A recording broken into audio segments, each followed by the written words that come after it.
જિલ્લાના નડિયાદમાં ભારે પવન સાથે ધોધમાર વરસાદ વરસ્યો। કાળા ડિબાંગ વાદળોની વચ્ચે 1.5 ઇંચ વરસાદ ખાબક્યો છે। ધોધમાર વરસાદથી નડિયાદના નીચાણવાળા વિસ્તારોમાં પાણી ભરાયા છે। આઈજી માર્ગ, નાના કુમનાથ રોડ, રબારી વિસ્તારમાં પાણી ભરાયા છે, તો નડિયાદ, મહુધા, મહેમદાબાદ તાલુકાના ગ્રામ્ય વિસ્તારોમાં વરસાદી માહોલ છવાયો છે।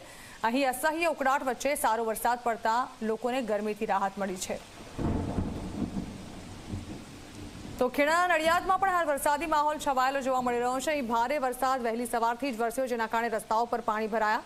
આપ જોઈ રહ્યા છો, રસ્તાઓ પર પાણી ભરાવાને કારણે વાહન ચાલકોને ભારે મુશ્કેલી વેઠવાનો વારો આવ્યો। હજુ પણ આગામી દિવસોમાં આ જ પ્રકારે વરસાદી માહોલ છવાવાની શક્યતા હવામાન વિભાગે વ્યક્ત કરી છે। ત્યારે હજુ પણ આવનારા દિવસોમાં મધ્ય ગુજરાત, સૌરાષ્ટ્ર અને દક્ષિણ ગુજરાતના કેટલાક જિલ્લાઓમાં વરસાદી માહોલ છવાયેલો રહી શકે છે।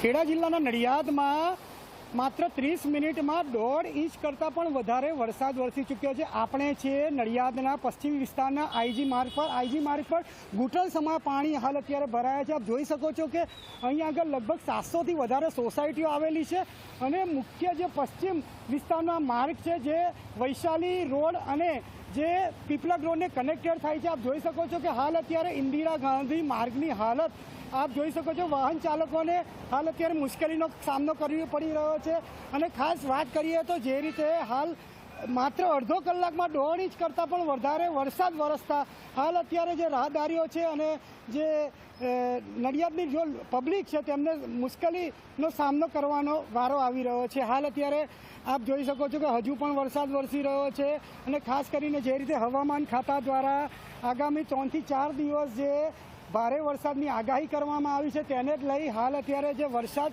વરસવાની શરૂઆત થઈ ચૂકી છે। હજુ પણ વરસાદ અવિરત વરસી રહ્યો છે।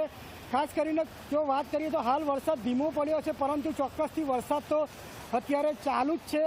હજુ પણ જે કાળા ડિબાંગ વાદળો અને જે આકાશ છે તે વીજળીઓના ગડગડાટથી અત્યારે ગુંજી રહ્યું છે। ચોક્કસથી હજુ પણ વરસાદ વધારે વરસી શકે છે।